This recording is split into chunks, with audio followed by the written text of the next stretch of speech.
9:15 de la mañana, esta situación relativa al narcotráfico con estos casos que se dieron en nuestro país, bueno, pusieron la mirada nuevamente en una ley de derribos, tema que puso en el tapete el candidato a la presidencia por el Partido Nacional, Luis Lacalle Pou. El móvil de Arriba Gente está abordando este tema con su asesor, Álvaro Garcés. Le damos la bienvenida entonces a Maggie Correa con este material.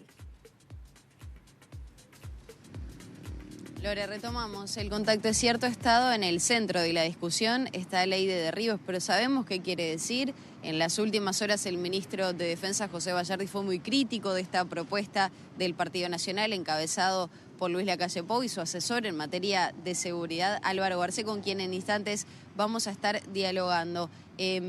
El propio ministro fue bastante crítico en el sentido que le parecía disparatado aplicar esto a nuestro país cuando entiende que de otra manera tal vez se podría considerar cuando hay riesgo de vida, por ejemplo. Pero vamos a consultarle a Álvaro Garcés por qué concretamente el Partido Nacional promueve esta iniciativa. Estaba dentro del programa, sobre todo a nivel de seguridad del Partido Nacional. ¿Por qué es tan importante contar con esta ley? ¿Es preventiva, es disuasiva? Buenos días. Buen día. El proyecto, tal como está planteado, básicamente apunta a darle respaldo jurídico a la Fuerza Aérea en el control del espacio nacional. Es un instrumento que existe en la región.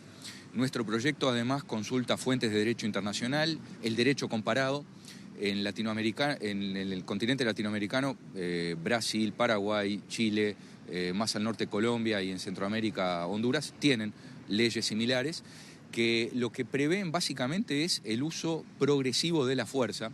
Por eso digo que es una herramienta prevento-disuasiva, es una clara señal de advertencia al crimen organizado, porque no es lo mismo volar en el espacio de un país que no tiene ley de derribos que hacerlo en uno que sí lo tiene. Es algo así como un cartel cuidado con el perro. Y de allí a que se aplique hay realmente un abismo. El uso de la fuerza es excepcional y tiene que darse únicamente después de agotado todos los medios de disuasión y suponiendo que además sea una aeronave que ponga en peligro algún objetivo relevante. ¿Esto ustedes lo ponen nuevamente en discusión o en el centro de la discusión tras los sucesos que ya conocemos, la droga en Francia, en Alemania? A ver, en el caso también del peón rural. En este momento, lamentablemente, Uruguay está ubicado en plena ruta internacional de la droga. Y es necesario actuar con mucha firmeza ante este dato de la realidad y sobre todo lo que hay que dar una señal muy clara de cambio en las reglas de juego. Reitero, esto no habilita a disparar indiscriminadamente contra cualquier avión, ni siquiera contra cualquier avión en situación irregular, porque ¿Pero cómo serían los pasos para entenderlo un poco más también? Usted recién ejemplificaba un poco, pero ¿cómo efectivamente se llevaría a cabo o cómo se aplicaría esta ley? Identificación de una aeronave en situación irregular, seguimiento, si es necesario la interceptación y eventualmente pasar al nivel superior de uso de la fuerza, que es la neutralización si esa aeronave supone una amenaza. Mediante una orden dada por el presidente de la República que fluya por la cadena de mando, es decir, no cualquiera va a dar una orden de este tipo. Reitero que este es un proyecto que está alineado con las fuentes del derecho internacional, tal como existe en otros países. No es, por lo tanto, una excentricidad ni una innovación, sino, en todo caso, implica darle al gobierno futuro una herramienta más que debe estar en la caja de herramientas y que yo diría ni siquiera es la única y la principal, pero que sí debe estar. ¿Y el Uruguay está preparado a nivel de la Fuerza de Aire y demás, o de los controles correspondientes para aplicar este tipo de ley? La capacidad operativa de la Fuerza Aérea lamentablemente ha mermado muchísimo en los últimos años porque no se han renovado los aviones. La propia Fuerza Aérea viene reclamando hace más de 15 años la renovación de la flota. Hoy se tiene una capacidad limitada. La Fuerza Aérea opera aviones que son básicamente de contrainsurgencia y de ataque al suelo. Los utiliza como interceptores porque es lo que hay, son los aviones Cessna A-37. Son aviones de la época de la guerra de Vietnam que llegaron en el caso de Uruguay en 1976 y que están al borde de su vida útil. A pesar de ello, tienen cierta capacidad, por lo menos para interceptar avionetas de estas características. Independientemente de la aplicación o no de la ley de derribo, el próximo gobierno va a tener que considerar la necesidad de reequipar a la Fuerza Aérea pensando en una hipótesis de ejercicio de la soberanía del control del espacio aéreo, no estamos pensando en hipótesis de guerra, pero esos aviones han llegado ya casi al límite de la vida útil. Ahora, García, ustedes lo manifiestan o lo expresan en el sentido de el ataque al narcotráfico o al crimen organizado, que la droga puede estar ingresando a nuestro país por estos medios.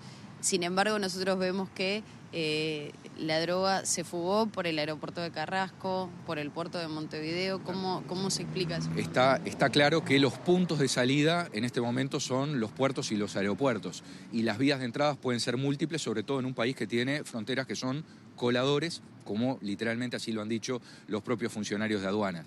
En todo caso, el control del espacio aéreo es uno de los factores necesarios como para dar la lucha ante el crimen organizado, pero no es lo único. Aquí hay que restablecer controles serios, controles sistemáticos a fondo, que hagan que Uruguay no sea más un punto de tránsito y sobre todo de conexión entre las mafias sudamericanas y las de distribución en Europa y Asia. Nos tenemos que despedir ya. El ministro, yo lo decía al principio, fue bastante crítico de esta propuesta del Partido Nacional, diciendo que de alguna manera, si plantean eso, no se entendió nada. Por otro lado, ¿qué apoyo tienen del resto de la oposición, del oficialismo? Sí, qué curioso, ¿no? Porque si el Partido Nacional no entiende nada al proponer esta ley, se ve que tampoco, a juicio del ministro, entendía nada el Ministerio de Defensa en el año 2016 cuando planteó un proyecto de ley en la misma dirección. No digo que fuera idéntico en la redacción, pero la filosofía era la misma.